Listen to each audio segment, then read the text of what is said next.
Probability is an essential branch of mathematics that deals with the study of uncertain or random phenomena and plays a crucial role in diverse fields such as statistics, physics, economics, and engineering.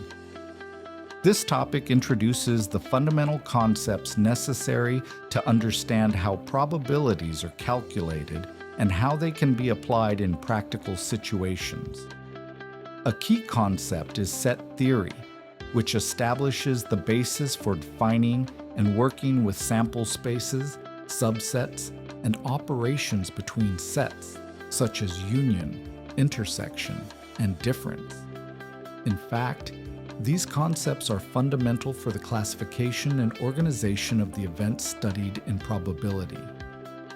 Next, several probability theorems are presented that allow us to calculate the probability of events based on the individual events that compose them. One of the most important theorems is the addition theorem, which states that the probability of the union of two events is the sum of their individual probabilities, provided the events are mutually exclusive.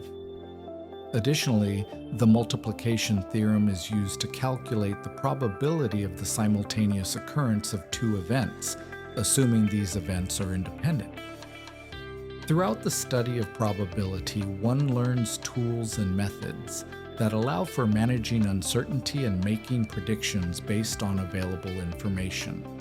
In short, this is not only useful for games of chance, but also has practical applications in risk analysis, informed decision-making, and modeling random phenomena in everyday life.